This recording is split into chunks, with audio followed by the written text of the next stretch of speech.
Hello everyone. आज मैं बताना चाहती हूँ BA semester 5 history honours paper 12 के क्वेश्चन के बारे में, जो सेशन 2019 से 22 में पूछे जाने वाले सभी प्रश्नों को बताऊंगी। टाइम 3 आवर्स, समय 3 घंटा का रहता है। Full marks 80। यहाँ लिखा है परीक्षार्थी यथासंभव अपने शब्दों में उत्तर दे। स्टूडेंट को अपने शब्दों में उत्तर देने से मार्क्स अच्छी मिलती है। अब यहाँ लिखा है किन्हीं 5 प्रश्नों के उत्तर दे जिसमें प्रश्न संख्या 1 अनिवार्य है। 5 प्रश्नों के उत्तर देना जिसमें प्रश्न संख्या 1 जरूरी है, इसको बनाना ही है।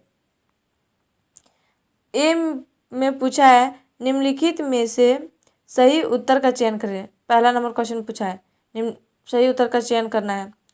ए नंबर क्वेश्चन पूछा द्वितीय अफीम युद्ध का अंत हुआ। पहला ऑप्शन है पेकिंग की संधि द्वारा, दूसरा है संघाई की संधि द्वारा, तीसरा है तिनतसिन की संधि द्वारा, चौथा है नानकिंग की संधि द्वारा। बी नंबर क्वेश्चन पूछा है टाइपिंग शब्द किसका द्योतक है। पहला है क्रांति, दूसरा पूर्ण क्रांति, तीसरा है सुधार, चौथा ऑप्शन है निरंतर युद्ध।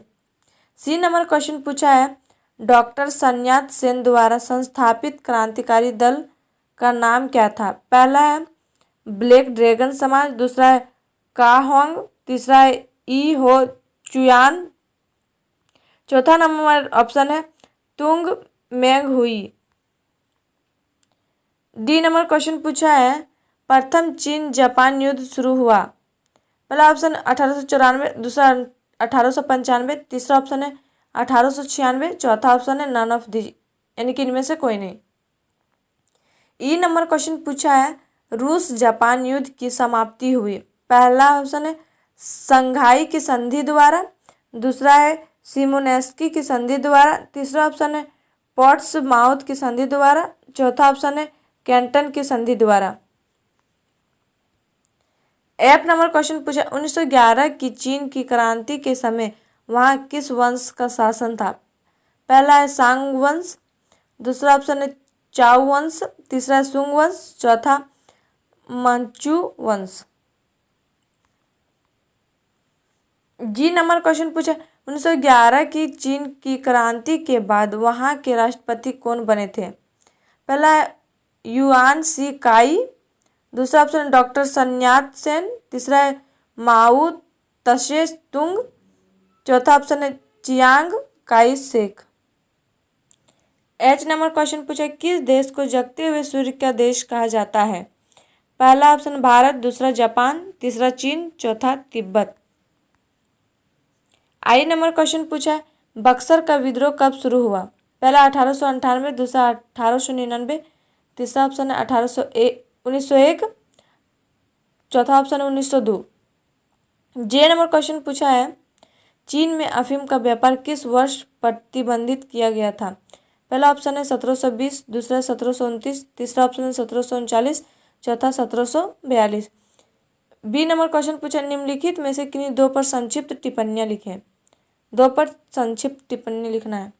ए में लिखा है टाइपिंग विद्रोह, बी में है बक्सर विद्रोह, सी में है वाशिंगटन सम्मेलन, डी में है डॉक्टर सन्यात सेन।